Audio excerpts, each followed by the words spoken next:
What's up YouTube, it's Charles. So Richard's been on me a while about making a video around shared room listings. I've listed my space here in Manhattan as a shared room listing for the last 8 months. We've had about 25 guests and I've learned a few things along the way. So today we're going to talk about the pros and the cons of a shared room listing on Airbnb. But first, let's talk about what a shared room listing is. Airbnb labels shared room listings as guests share the entire space with you or others and don't have a private room for themselves. Now, this doesn't mean they have to share the bedroom with you, although that's possible too. But what it does mean is they share the bathroom, the kitchen, any community areas, and they don't have their own private room to themselves with 4 walls and a door. So what that means in my listing is guests sleep here in the living room. We have a sleeper sofa that pulls out and they sleep in here. And then our bedroom is located in the back behind the camera. All right, so let's talk about the pros. In my opinion, with shared room listings, you attract really good guests. So they're not gonna be big partiers or throw any big events at your place because they know that you're gonna be here. In fact, most of the time they're couples, they're between 22 and 35 years old.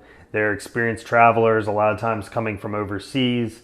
They use Airbnb a ton, they know what to expect. And in fact, they seeked out a shared room listing. It's not just because it's the only thing they could afford, but in fact, they look for that. They want that local experience. They want to stay with the host, which means a lot of times they're very welcoming and happy people and overall just great guests. I love hosting them. So the second pro is they're going to spend very little time in your place overall. They might literally just sleep, shower, and get out. In fact, I've had guests stay here 5 nights and I've never met them face to face because they come in so late while I'm already asleep and then they leave before I wake up. So that's good because less time spent in your place typically correlates with less damage that can be done or things that could break or what have you.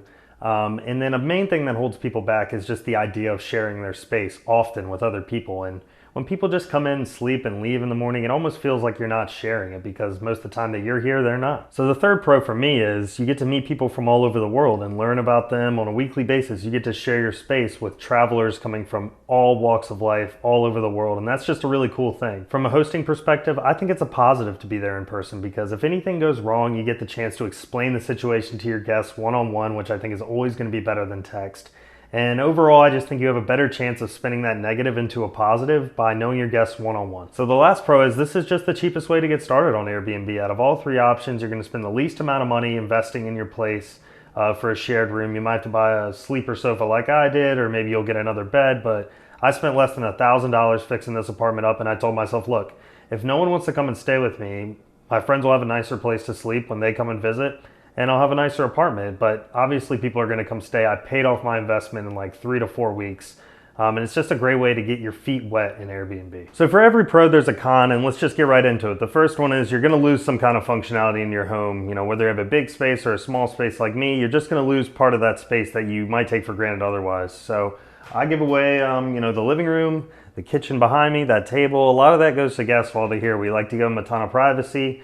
And it's something you should think about when doing a shared room is, are you willing to give up part of your home to get started on Airbnb? The second con is just scalability with doing this. You can't host every day of the month. I mean, you might be able to, but it's just not gonna be fun for you.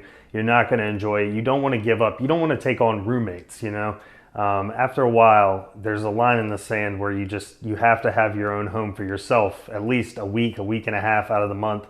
If you try to do it every day, and we've done it, you'll become fatigued. This will become less enjoyable. And you're just not going to have as good a time. So it's definitely a con and something to think about is just the scalability and how much you can do this. The third con is you're just not going to make as much money as someone with a private room and definitely not as much as someone with an entire home. If you do it correctly, you might be able to charge a little more than someone with a private room in your neighborhood, but on average, you're going to make less than the other options.